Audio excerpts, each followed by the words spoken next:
So we're going to pick up where we left off. And it's funny when I see the word solution, which of course means to solve. I always think of like solution, like aqueous solutions, right? We are going to work this problem and using the factor label method of working problems. So I said the other day, you kind of look at your two units and you think of the connection between, and sometimes they're units, they're not necessarily two. In this case, the connection between units is one that you have to memorize. So what's the relationship between inches and centimeters? Right. 1 inch, you know what I mean, 1 inch is exactly equal to 2.54 centimeters. Exactly. Exact. Because it's by definition. So we're going to use that to get down the road, kind of like we did with the whole 1 foot is exactly equal to 12 inches. We're going to use that, okay, like we used to before. So for these problems, I kind of diagram them out sometimes. So if I diagram them out from left to right, we're starting with centimeters, we're going to end with inches, and then between them to accomplish the deed or whatever, I'm going to write what you said, that 1 inch is equal to 2.54 centimeters. Exactly. And then I always tell students that your first term, I generally put it over 1. I don't on my slides all the time, but the first thing is going to be the thing you want to convert, which is the 5.52 centimeters. And I put it over 1. And then I'm going to take this equality, and any equality can make two ratios, two conversion factors, but we're going to choose the conversion factor that puts, well, let's see, I guess we would put centimeters in the bottom because we want them to cancel. So that's why this looks like this, 1 inch over 2.54 centimeters. This ratio, this conversion factor, came from that equivalency statement, and we chose it this way to make sure centimeters cancel. We're left with units of inches. So really it's a matter of focusing on the units, just bring the numbers along, and then once you have it set up right for your units, you go ahead and multiply or divide. So now in our calculators, if we take 5.52 and divide it by 2.54, we're going to get a number. So show me your fingers, how are we going to round this? Let me see this. 3, exactly. You got it. So 2.17 inches, 2.17 inch. That's it. That's it. Okay, how many grams is 2.75 ounces? Now this gets a little more interesting. We could look up grams to ounces, but a few slides ago, I think we had grams to pounds. So we're going to use that to our advantage. But that's an approximate relationship. So if I was diagramming this one, it would look like this. Yeah, I can go from ounces to pounds. How many pounds, how many ounces in a pound? 16, yeah.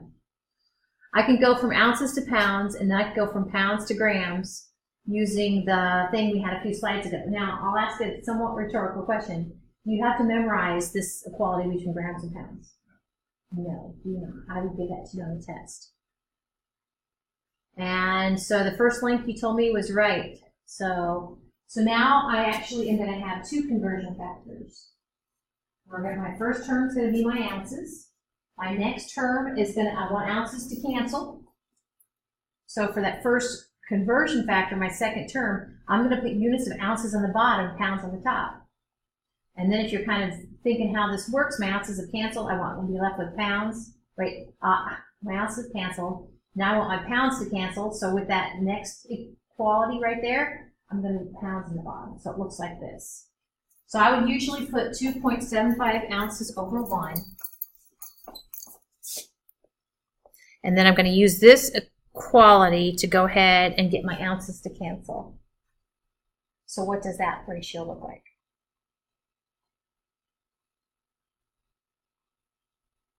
I want ounces to cancel. So put ounces down here. So what does that fraction look? 1 pound over 60. Yep. 1 pound over 60 ounces. And then my ounces cancel. Put you on the spot, please. I'm gonna take your, so what will this term be from this equivalent to six? What will this ratio be to get pounds to kinfolk?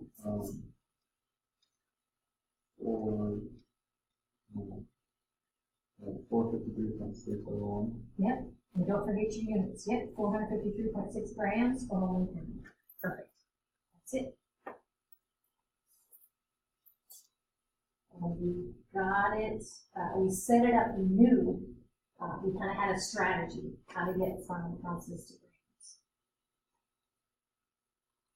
So fingers, sig figs.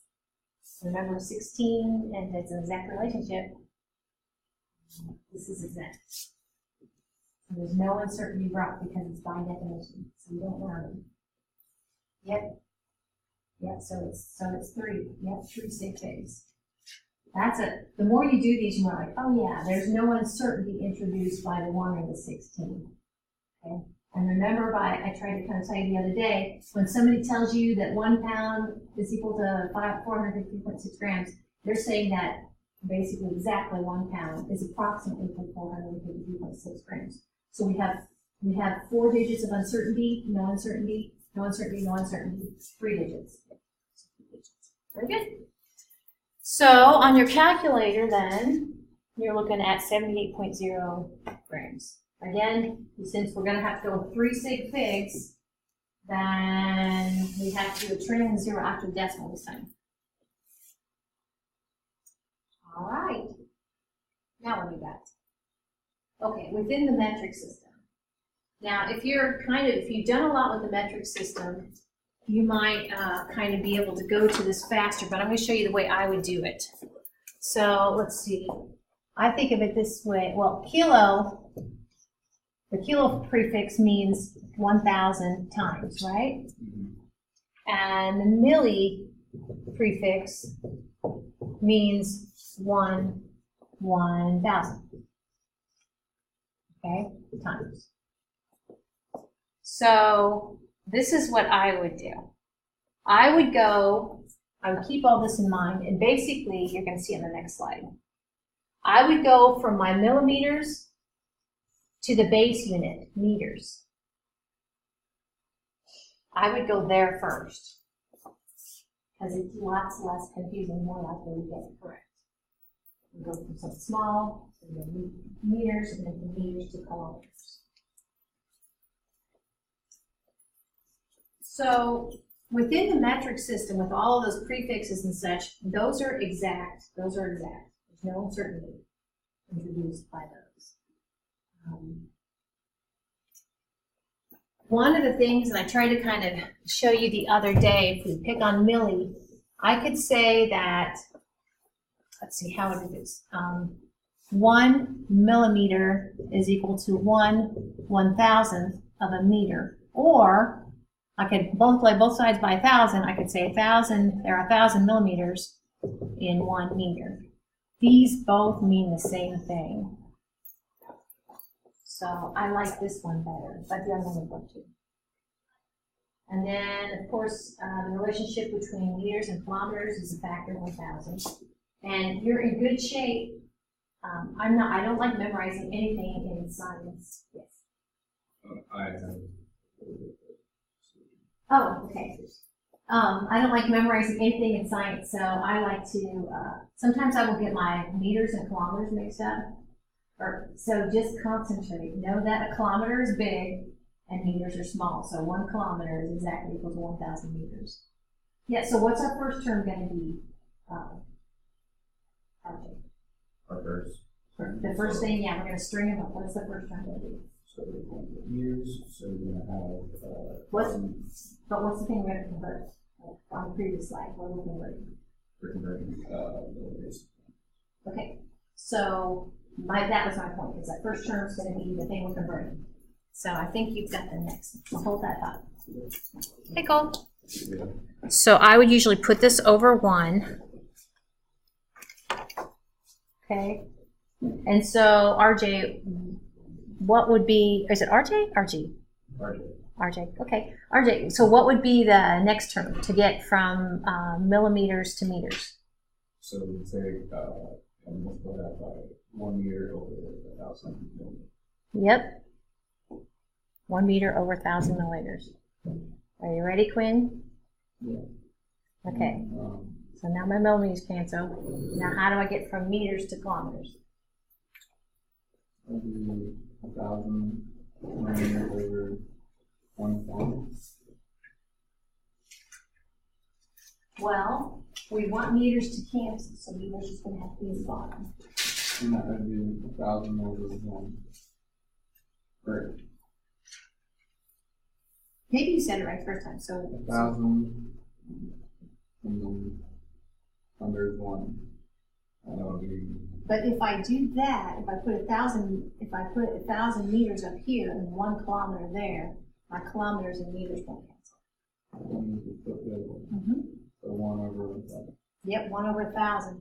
And then if you 1 over 1,000 is right, but if we focus on the units, so maybe even instead of that, I would put said kilometers over meters, so my meters cancel. And then I bring along the numbers, which I have a 1 from the kilometers and a 1,000 from the meters. So that makes the meters cancel. Okay, guys, so fingers, okay. Want to say things?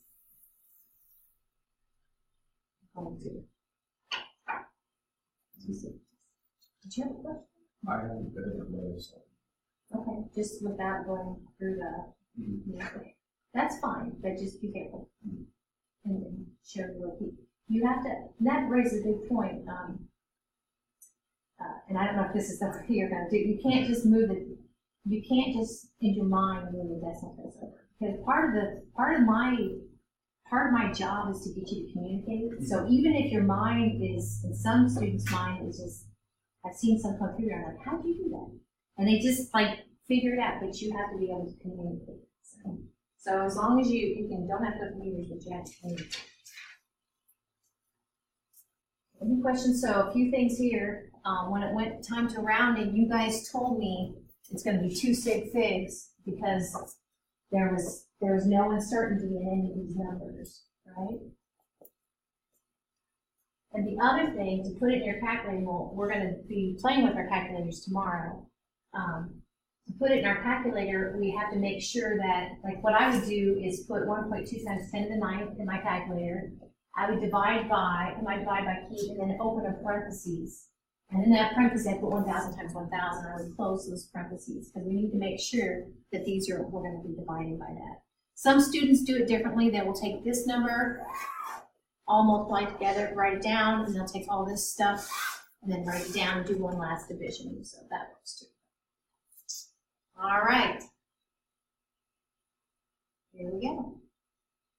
This is, we're going to go from something metric, milliliters, to something English, cups. And this is one of those where, how do I say it? There's more than one way to work this problem.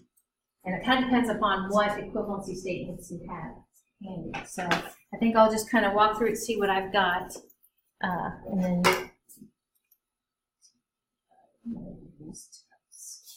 All right. So we're going from milliliters to cups. I'm going to kind of show you one way to do it. If we go back to that square where I gave you some equivalency statements, I think I probably gave you between liters and quarts, I think. So if that's all you have handy, you're basically going to have to take milliliters, go to liters, and cups go to quarts. Does that make sense to kind of use that one? So we can go from milliliters to liters. Oh, gallons. I couldn't remember. I thought it was liters. Maybe it was it, do you have it there handy? Was it gallons? It was gallons to liters. Okay. So I gave it gallons to liters. You don't have to memorize that one. But by golly, if we can go from milliliters to liters, from the liters to gallons, and then go from gallons to cups, which I probably would not, right off the top, anybody know how many cups are in a gallon?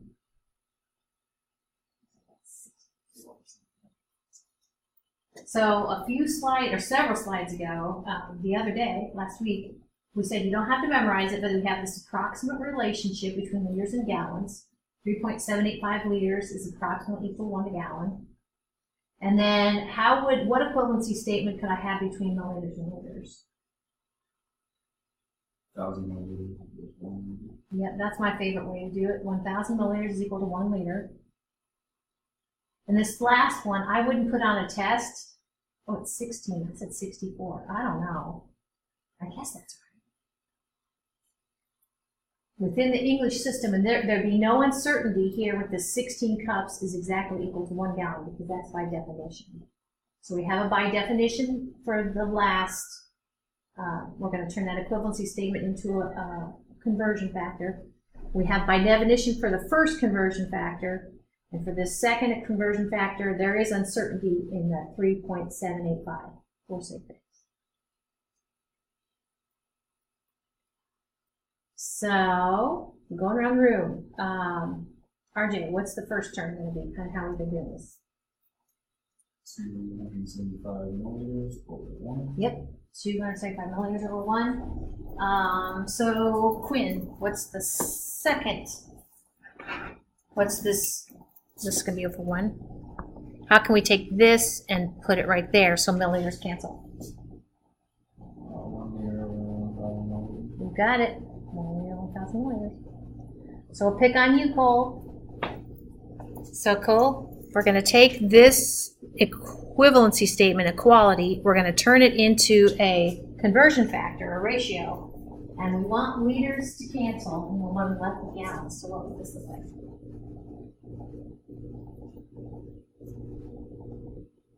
Liters to cancel out? Yep, we have liters. We have liters so far, so I want liters to cancel out. So 1 gallon over 3.785 liters. That's what I would do. 1 gallon over 3.785 liters. Okay. So we're back to you, RJ. Now I want gallons to cancel. You multiply it by 16 cups of 1 gallon. Yep, 16 cups over 1 gallon. Perfect. Yay! Okay, so we can evaluate it for rounding. Since we're all multiplying, dividing, it's going to be sig figs.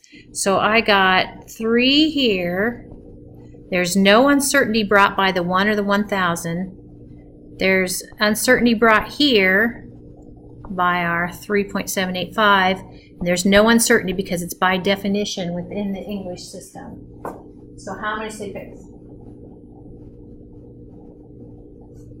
3 wins out. Yep, it's 3 sig figs. You got it. So what I tried to say a little bit ago was somehow on your calculator, you need to think of it this way. Now that we got the units perfect, that's going to be our units. We need to think of how we're going to multiply this out. We have 275 in the top times a 1 times a 1 times a 16. And then in the bottom, we have 1,000 times 3.785. And that's it. Those are all our non-1 numbers. And what I tried to say is some students will go ahead and multiply this out and get a number, and then multiply this out and get a number, and then do one last division, which is fine. But what I usually do is in this case, I would open parentheses, 275 times 16, close parentheses, hit my divide by key, open a new set of parentheses, 1,000 times 3.785, close that bottom set of parentheses. So either way is great. Okay, so you're looking at 1.16 cups.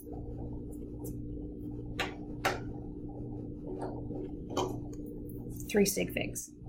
So I want to show you this. Check this out.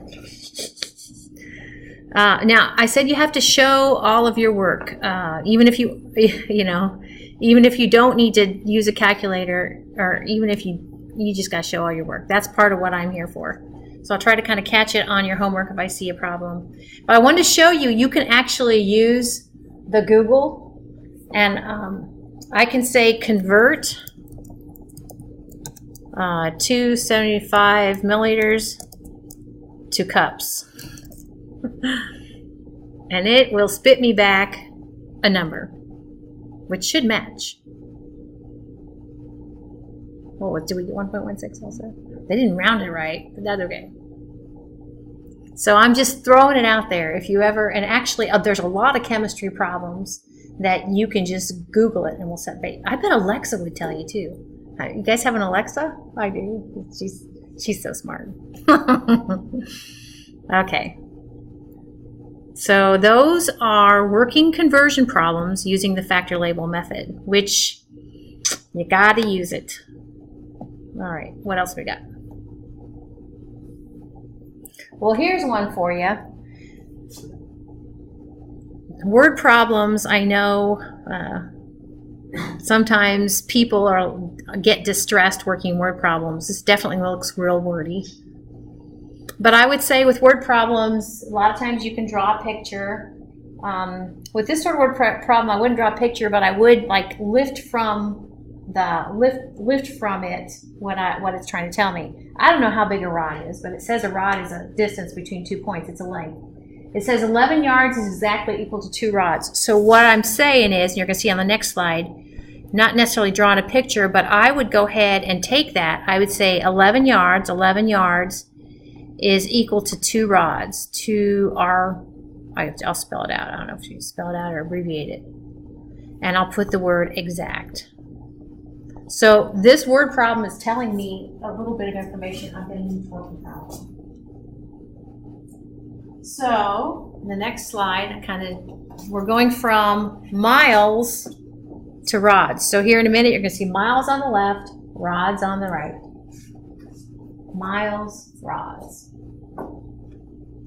Well, that related yards and rods, right? Oh man, I don't know how many yards are in a mile, but I might have a fighting chance to know how many feet are in a mile. Yes, did you guys know this? I probably wouldn't. I have to look it up, but it's an exact relationship. They're both English, which makes sense. By definition, 1 mile is exactly equal to 5,280 feet. Some people just know that. But if I can take my miles and go to feet, how many feet are, let's see, who do we leave out? I think we're ready for Quinn, I don't know. How many feet are in a yard?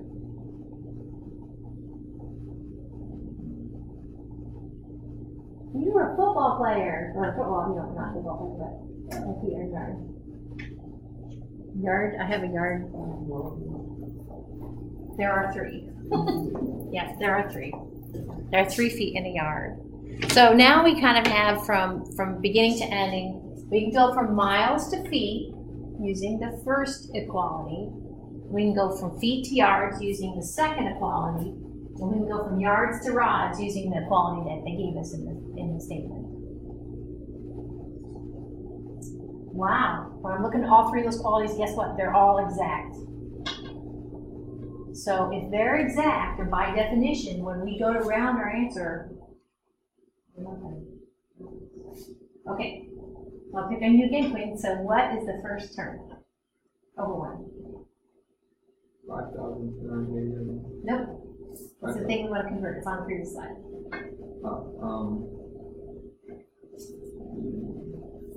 2.5 over 1. Yep, 2.50 miles over 1. You got it. The thing we want to convert from left to right. And I have seen students over the years they want to do it differently, which is fine. I just catch them on the other side. But if we're doing it this way, help me out, Cole. So take that equality and go ahead and make it into a ratio. So miles cancel, and we're left with units of feet. 5,280 feet over 1 mile. Yep, 5,280 feet over 1 mile. Perfect. Okay, so miles have canceled. We're left with feet. So what do you think, RJ? How do we now get to yards? So let's say that has 1 yard. Yep, 1 yard over 3 feet. Perfect. So feet cancel. And then, Quinn, how do we get to rods? 2 rods over 11 yards. Yep, 2 rods over 11 yards. Perfect. Okay, so do you see how I have not really focused on the numbers much? You see me drawing lines through things that are in the numerator and denominator. I get to cancel them. And it's all so exciting. And so all I'm worried about is, do I get the units that I need to get at the end? And so far, so good. So how many sig figs, guys?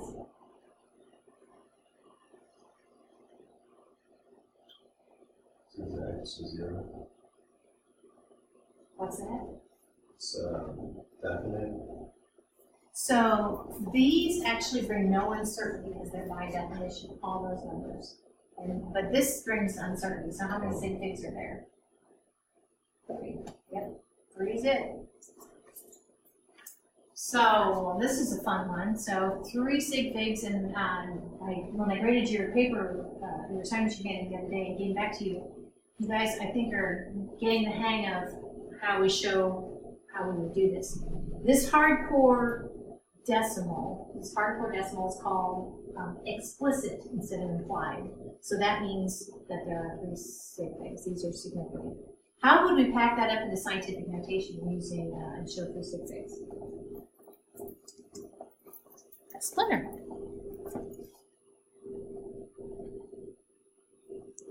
I'm like, does this make x 8.00 times 10 to the second? Same thing. Because sig figs are shown here, and the fact that we hardcore put that there, that made those zeros significant. How many sig figs are there in this number? And this might have gotten back to what maybe Cole's point was.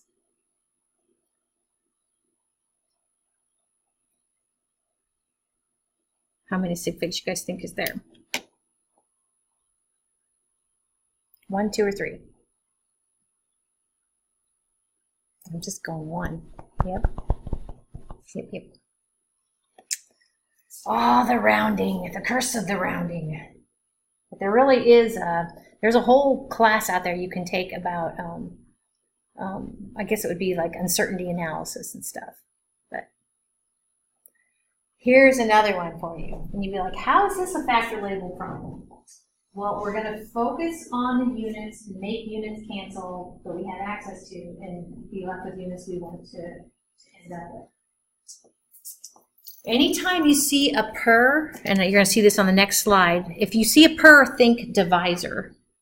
So 14 miles per gallon. So 23.4 miles per gallon, right? 0.4 miles per gallon. Actually, the whole slash thing is not a good way to be working problems. So here in a minute, you're going to see this kind of unpacked or straightened up. So what that means is there's that I can drive 23.4 miles on 1 gallon. Does that make sense? Those mean the same thing. Well, if you have a tank that holds 68.1 liters, how many miles can you drive? Well, one of the things right off the bat is we have our volume is in liters for 68.1, that's the volume of gas we have, and our mileage is in miles per gallon. So one of the things right off the bat we're going to have to do is convert those liters to gallons, if we can do that. So if we kind of diagram what we have, okay, like I said, you're going to need to be able to interpret the words 23.4 miles per gallon into this. 23.4 miles in 1 gallon. We could go ahead and flatten this out. We could say this about this particular car. It's like a characteristic, it's a property of the car. On 1 gallon, now this would be like an exactly 1 gallon. It can go approximately 23.4 miles. We could go ahead and depending upon how we have our problem strung up, what units we want to cancel, we could also say 1 gallon, it will go 23.4 miles. Those are all the same thing, but they're going to miles. So kind of straighten them up, we're given volume in liters, and we're trying to get to miles. Well, if we go ahead and take our liters and convert it to gallons, we can do that, right? So you don't have to memorize that when I give it to you on the test. Then we can go from gallons to actual, oh, by the way, I guess I have it up here. In blue, I wrote it the equivalency statement. 1 gallon is approximately equal to 3.785 liters. So here's one we haven't, this is what's new to this problem compared to what we were doing. If we go ahead and take that miles per gallon, flatten it out, we have a quality there. If you want to know what you can do with that, the quality, to get down the road, no pun intended, you look at the units. So the units are miles and gallons in that equality. That will get me from gallon to miles. And then the last thing, is that it? Maybe that's it. I think that's it. Okay, so I can't remember. So cool. What's the first term going to be? On the previous slide.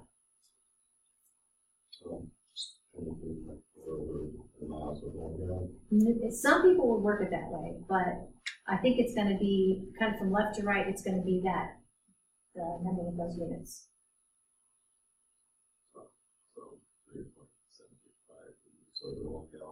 No, it's going to be, and again, it's not on this slide, but it's on the previous slide.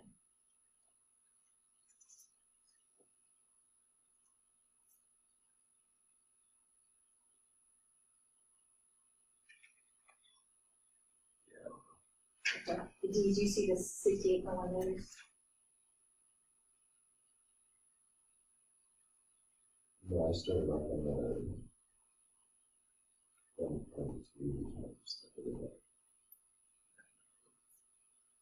yeah. So we're supposed to come up with, given we have a car that has this much gas, and we're supposed to, yeah, the car has that much gas in it, yep. And we're trying to see how far it will get us. So we start with that, and then RJ, how can we go ahead and get it from liters to gallons using that first equality? Let me say 1 gallon over 3.785. Yep, 1 gallon over 3.785 liters. Perfect. Okay, Quinn, so liters cancel, and now we want to go from gallons to miles. 1 gallon over 1 mile. But if we do that, the 24.31 miles to the bottom, that's not going to cancel. You switch it, 3.4 over 1 gallon. Yep, if we go to 24.31 miles over 1 gallon, that's where it's going to work out for us. Yep. So actually, you know you're done when you get the units that you're trying to get. So we have gone from liters to miles by first converting liters to gallons and then using our miles per gallon to get from gallons to miles. So let's see. Wow, I see uncertainty all over the place. There's no exact relationships up there. I already see a 3. Are you guys good with 3? We have 3 here. We have 4 here, because there is definitely uncertainty. And we have 3 here. So, yep, we're going to go with 3. So you should get 421 miles. So, I said there's like no numbers should be without units, and kind of as you use the factor label method of working problems, you won't have any numbers without units.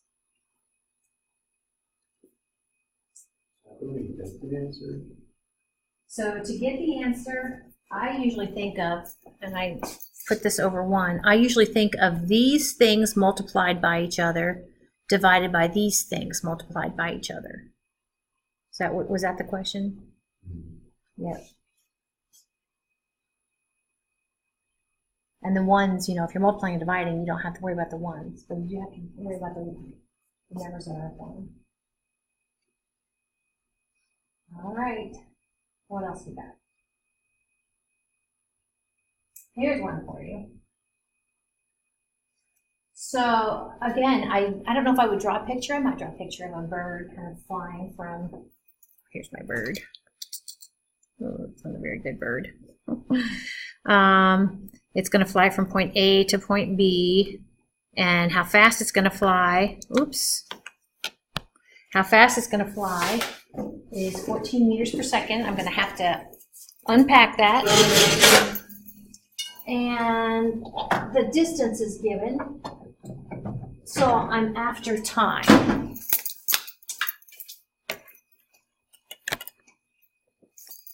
So let's see, if you read it a few times, you can see how long will it take. So question mark time to go a distance of 5 kilometers. So we got 5 kilometers. Oops, my bad.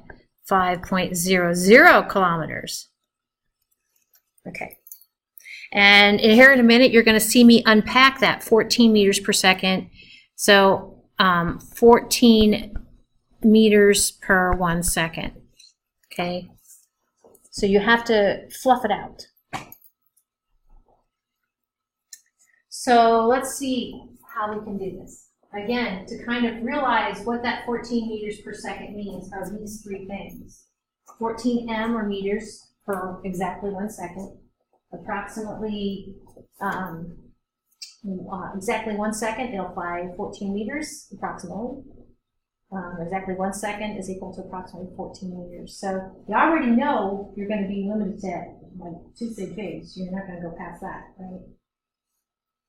So in this case, we can go from the distance, which was your 5.00 kilometers, but we have to get that to meters, don't we? Does that make sense? We have to get to meters to use the distance that was given on the speed. And the relationship within the metric system is exact. 1,000 meters is exactly equal to 1 kilometer. That's how we'll do that. And then we can get from meters to seconds using that 14. 14 meters is, approximately 14 meters is exactly equal to 1 second. And then, oh yeah, I think it must have wanted it in minutes. So let's see, where were we? Let's go back to you, RJ. I lose track of who's what. So what's the relationship between seconds and minutes? 60 seconds. Yep, 60 seconds is exactly equal to 1. Exactly 60 seconds is exactly equal to 1 minute. Yep. Okay. So Quinn, what's going to be, and I'll circle the units. What's going to be the first term of what? 14. Nope. 1,000. Nope. Previous slide. Oh, 5,000. Yep. Be that 5.00 kilometers over 1. Yep. Yep. And I call it sometimes the thing that's unique to the problem. In this case, 14 wasn't even too unique because it's a constant property of the balloon, how fast it flies. So to me, what was more specific was the 5.00 kilometers. Okay, so Cole, how can we use this equality to get from kilometers to meters? 1,000 meters divided by 1 kilometer. Mm-hmm. Yep. And then RJ, how can we use the speed to get from meters to seconds? 1 second divided by 100 meters. Yep. And back to you, Quinn. So we're at seconds. How can we use the relationship between seconds and minutes to get to minutes? 1 minute over 60 seconds. I'm liking it. Yep. So if we focus on the units, the only units we have left is the 1 minute.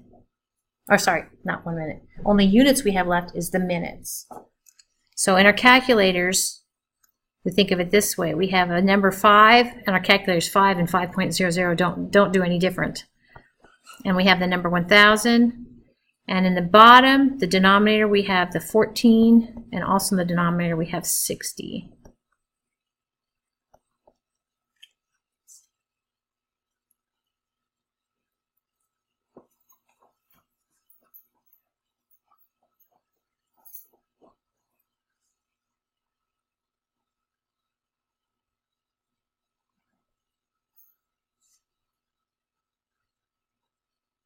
So how many sig figs, guys?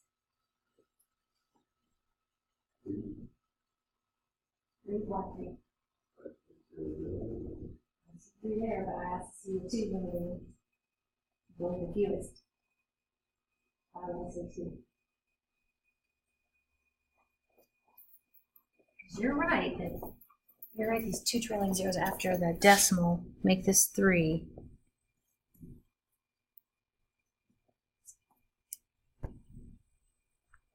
Sorry about my pens being dumb. This one right here, the speed of the balloon, the 14 meters per second, the 1.4 is only 2. So we'll go with fewest. Yep, so we go with fewest. It's a tricky one. So that's why you're looking at 6.0 is your number of 2 sig figs. And of course the units that you carry along as a work problem minutes, 6.0 minutes. What makes those sig figs if there's no decimal? What's that? What makes the 14 sig figs if there's no decimal? There's actually an implied decimal here. Oh, and the other thing about the number 14 is any digit that's not 0 is significant. So 1 is significant because it's not 0, the 4 is significant. It's 2. So why would this be 1 then? Because that counts according to that first rule, and then that counts. So I put 2 check marks. I put a check mark here over the 1 in the 10's place, and a check mark over here, or the 4 in the 1's place. So that's how it gives me 2. How are you thinking it gives me 1? I'm just thinking like the number 1. So oh, this one right here, the 1 second? Yeah. Oh, so the way that works is anytime you see something, it's just the way it is. When you see something per something, the uncertainty is only in the number part of the numerator, and then the per is exact. So assume, yeah, approximately 14 meters per exactly 1 second. I know it's a little confusing. Well, I know we have a few more slides, but actually this last one sometimes I don't even do. So you should be in good shape to do this homework. That will do later. And I recorded this and I push it out on Twitter. So in case anybody wants to listen to it or that sort of thing, better drink some caffeine. Because I don't know, I'm not good at listening to videos. I get all antsy. Okay, so that's all I have today. Tomorrow bring your calculators and we'll kind of make sure you know your calculator. If you don't have a calculator yet, and you're willing to spend, I don't know, like less than 15, I bet. You're on Amazon, yeah, and I guess I should say, for a scientific calculator, what you're looking for is a key that has one of these. Only one. It'll either have an EXP, an SCI. Those are maybe the most common. Anymore, they're having this one. Okay, this actually means it can do scientific notation. So one of these keys, not all 3. It's like if you get all 3 keys, then that's pretty weird, but okay. All right. Hasta mañana.